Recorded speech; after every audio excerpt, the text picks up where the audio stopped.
Welcome to our channel. Thank you so much for stopping by. In today's video, we discuss the Starship Test Flight 4. Let's find out if this test flight was a failure or success.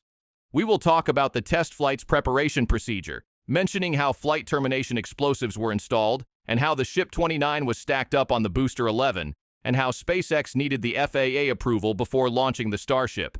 We will also talk about the launch itself, stating how the Starship left the Earth's atmosphere and how the Starship achieved hot staging. And lastly, we will talk about the re-entry of the Booster 11 and Ship 29, how they both successfully landed back on Earth, and the problems they faced before successfully landing. Let's begin. So what was the goal of this Starship Test Flight 4? The primary goal of Starship Test Flight 4 was to demonstrate the capability of the Starship vehicle to perform a controlled re-entry and landing, observing how the Starship will handle peak re-entry heating, and assessing the effectiveness of the forward flap for descent control, also verifying the Starship's ability to perform the belly flop maneuver and landing burn. Now it's time for the test flight preparations. Starship Test Flight 4's preparation phase was a whirlwind of activity. The process began with the crucial installation of flight termination explosives on both Booster 11 and Ship 29. These explosives act as a safety measure, ensuring the controlled termination of the flight in case of an emergency. Following the successful installation of flight termination explosives on both Booster 11 and Ship 29, the next crucial step for Starship Test Flight 4 was stacking the two vehicles. Following explosive installation, Ship 29 was moved away from the launch pad. This movement involved a transporter carrying the ship to a designated holding area. Once ready, the launch arm lifted Ship 29, precisely aligning it with Booster 11, mirroring the smooth routine witnessed in previous flights. SpaceX even provided stunning shots of the completed stack bathed in the warm glow of the setting sun. Beyond the impressive visuals, some intriguing details emerged during the preparation phase.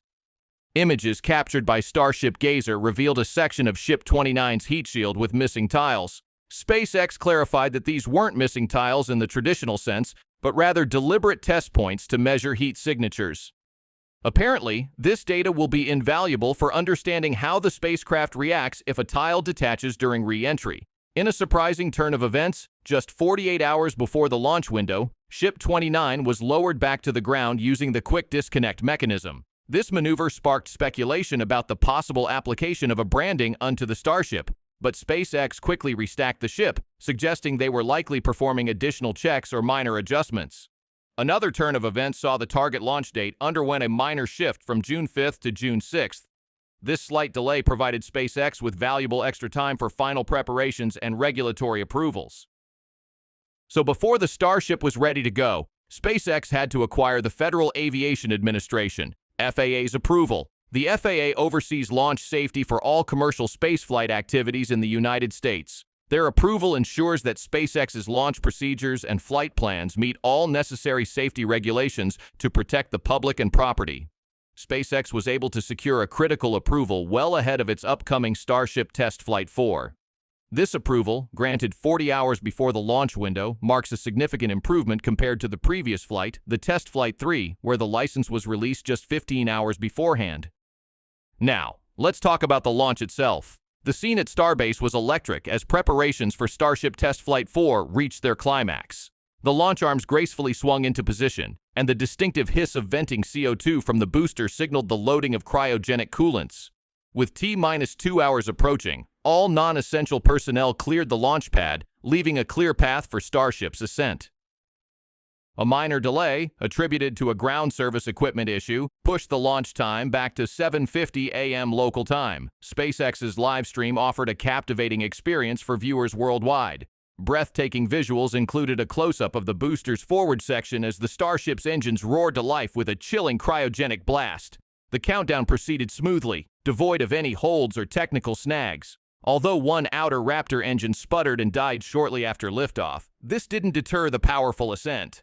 Starship's design allows for redundancy, meaning it can function even with a missing engine. As the vehicle pierced through the cloud layer, powerful shockwaves rippled outwards, a testament to the raw power unleashed during launch.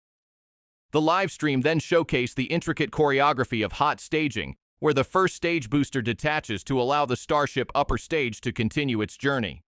Occurring at approximately 2 minutes and 52 seconds into the flight, this critical maneuver closely resembled what was observed in Flight 3. With a successful separation, the Starship continued its solo voyage towards its designated test objectives. So the next question is, how did the Booster 11 land back on Earth?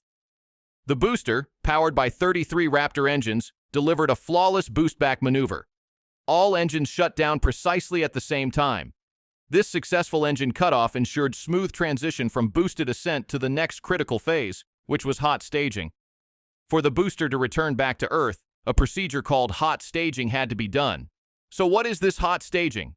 This involves igniting the engines of the upper stage of the Starship while it's still physically connected to the booster stage.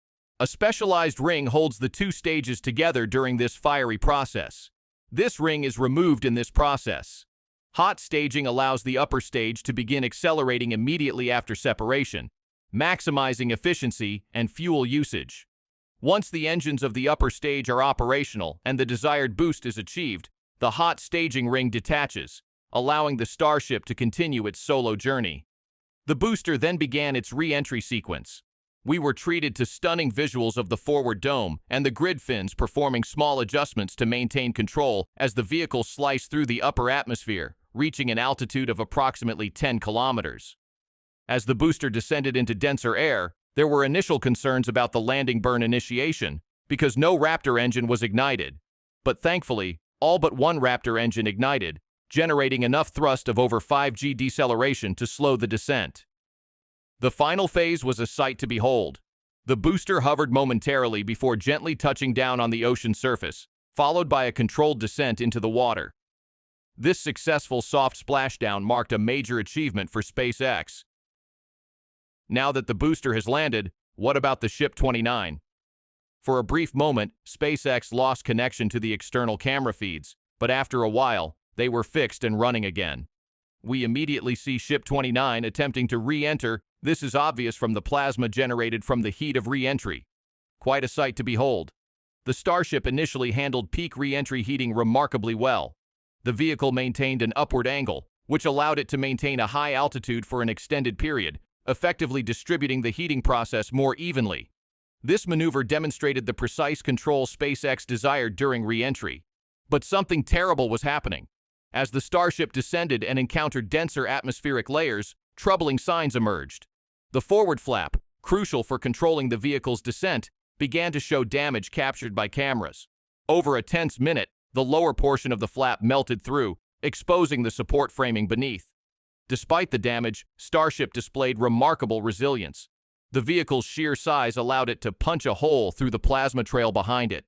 Even with a damaged flap, the Starship continued to maneuver and adjust its descent, demonstrating a level of control despite the setback. The final act of Starship Test Flight 4 defied expectations and delivered a surprising success story.